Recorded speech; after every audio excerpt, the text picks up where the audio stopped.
तो hello friends, स्वागत है आपका हमारे यूट्यूब चैनल आनंद टेक्निकल स्टडी में। तो आज हम फिर से एक और वीडियो लेकर आए हैं जो कि कक्षा 10 विज्ञान की है और यूपी बोर्ड इम्पोर्टेंट क्वेश्चन है। और ये क्वेश्चन कौन से अति लघु उत्तरीय है। तो ये जो वीडियो होने जा रही है बहुत महत्वपूर्ण है। और जो मैं आपको प्रश्न बता रहा हूँ इनको नोट में ज़रूर लिख लेना। और ये जो मैं प्रश्न बता रहा हूँ ये नोटबुक में अपनी ज़रूर लिख लेना, क्योंकि बहुत बहुत बहुत महत्वपूर्ण प्रश्न है और ये 2024 में ज़रूर देखे जाएंगे। क्योंकि ये जो मैं आपको प्रश्न बता रहा हूँ ये 2024 से रिलेटेड है, क्योंकि ये हर साल पूछे जाते हैं और करीबन 2-3 साल से आ रहे हैं। तो मैं आपसे अनुरोध करता हूँ कि नोटबुक में ज़रूर लिखें, क्योंकि समय बहुत कम बचा है। तो तैयारी लगातार और अच्छे से होगी। तो वीडियो में आगे बढ़ते हैं। अगर आप हमारे चैनल पर नए हो तो चैनल को सब्सक्राइब, लाइक एंड दोस्तों को शेयर जरूर करें, ताकि उनको भी पता चले यहाँ पर महत्वपूर्ण महत्वपूर्ण प्रश्न बताए जाते हैं। तो स्टार्ट करते हैं। तो कक्षा 10 विज्ञान UP board important question, very important question. पाठ 1 अति लघु उत्तरीय प्रश्न, पाठ 1 के अति लघु उत्तरीय प्रश्न है। तो पहला प्रश्न क्या करा है। और पाठ 1 इसका जिसका नाम है रासायनिक अभिक्रिया एवं समीकरण। पाठ 1 का नाम है रासायनिक अभिक्रिया एवं समीकरण। तो इसके अति लघु उत्तरीय प्रश्न है जो कि बहुत महत्वपूर्ण है। और मैं आपको जो क्वेश्चन बताऊंगा उनमें से जरूर आएगा। अगर इसमें से नहीं आया तो अगले में से आएगा, लेकिन मैं आपको केवल क्वेश्चन एक ही बार बताता हूँ और उन्हीं में से आएगा, उससे बाहर नहीं आएगा। तो अति लघु उत्तरीय प्रश्न देख लेते हैं। प्रश्न नंबर 1, जलीय अवस्था क्या है। जलीय अवस्था क्या है। तो इसका अति लघु उत्तरीय केवल आपको कितने 10 या 15 शब्दों में देना है और आपका अति लघु उत्तरीय समाप्त हो जाएगा। क्योंकि अगर ज़्यादा बड़ा लिखेंगे तो आपका समय ही खराब होगा और आपका कुछ नहीं होगा, नंबर बस उतने ही मिलेंगे। तो जलीय अवस्था क्या है। उत्तर, किसी अभिकारक या उत्पाद का जल में विलयन या मिलना उसकी जलीय अवस्था कहलाता है। मतलब कि ये क्या करा, किसी अभिकारक या उत्पाद का जल में विलयन यानी कि मिलना उसकी जलीय अवस्था कहलाती है। तो जलीय अवस्था ये होती है। प्रश्न नंबर 2, अभिक्रिया की गति प्रभावित करने वाले प्रमुख कारक कौन से हैं। मतलब कि अभिक्रिया चलने वाली क्रिया की गति मतलब चलते हैं को प्रभावित करने वाले प्रमुख कारक कौन कौन से हैं। तो नंबर 1 पहला कारक है अभिकारकों की प्रगति, नंबर 2 है ताप, और नंबर 3 सांद्रण, और नंबर 4 पे है उत्प्रेरक। मतलब कि ये 4 ही कारक हैं जो अभिक्रिया की गति को प्रभावित करते हैं। तो इन 4 कारकों को अच्छे से ध्यान में रखें। और फिर क्वेश्चन नंबर 3 क्या कर रहा है। जब चूने के पानी में कार्बन डाइऑक्साइड प्रवाहित की जाती है, मतलब मिलाई जाती है, यह दूधिया हो जाता है, मतलब सफेद हो जाता है, ऐसा क्यों है। तो ये इसका मतलब कि इसका उदाहरण देकर बताना है। और ये कह रहा है कि ऐसा क्यों हो जाता है, इसके बारे में बताना है। ये प्रश्न क्या कह रहा है। जब चूने के पानी में मतलब चूने के पानी में जो चूना होता है सफेद वाला, उसके पानी में कार्बन डाइऑक्साइड प्रवाहित यानी कि मिलाई जाती है, तो यह दूधिया क्यों हो जाता है, दूध जैसा क्यों हो जाता है, सफेद क्यों हो जाता है। तो इसका कारण बताइए। तो उत्तर में क्या है, चलो देखते हैं।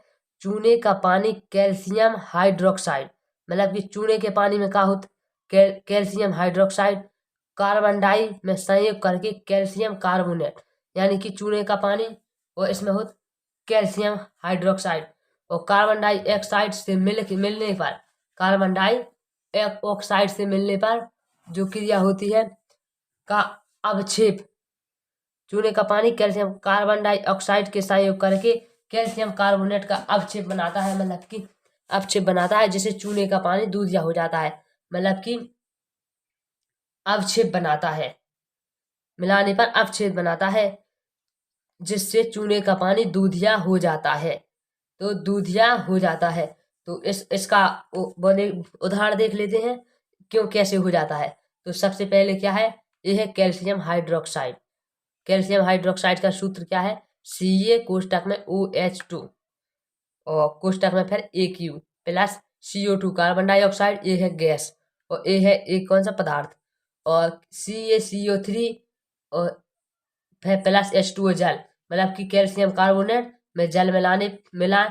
और सबसे पहले कैल्शियम हाइड्रोक्साइड और प्लस कार्बन डाइऑक्साइड, इसको मिलाएंगे तो बनेगा कैल्शियम हाइड्रोक्साइड, कैल्शियम कार्बोनेट और जल बनेगा। तो यही प्रक्रिया बताने को ये कह रहा था कि दूधिया क्यों हो जाता है, तो मैंने आपको बता दी कि इस प्रकार से दूधिया हो जाता है। तो एक बार क्वेश्चन देख लेते हैं। सबसे पहले क्वेश्चन क्या कह रहा था?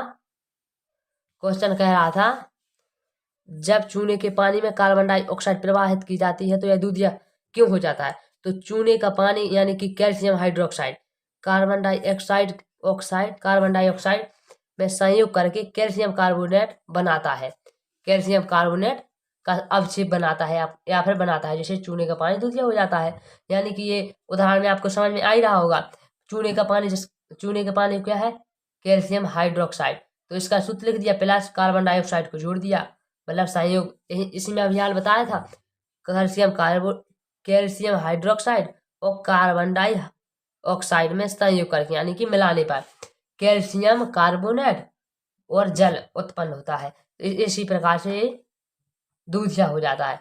और नंबर 4 क्या कह रहा है? प्रश्न नंबर 4 कह रहा है लोहे के औजार पर पेंट की अपेक्षा तेल लगाया जाता है, ऐसा क्यों?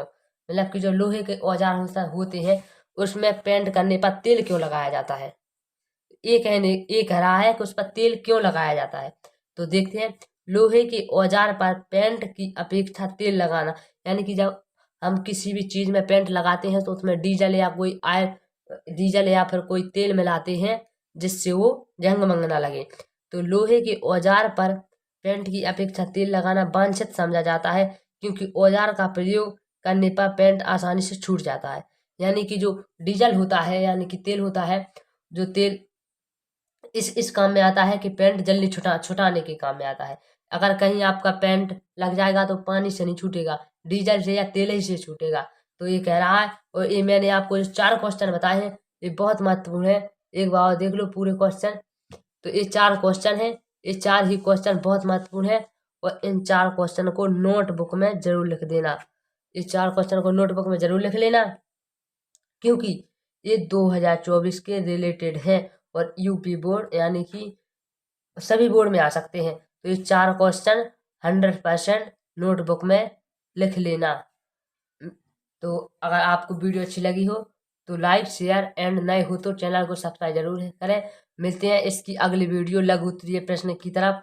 तब तक के लिए जय हिंद जय भारत।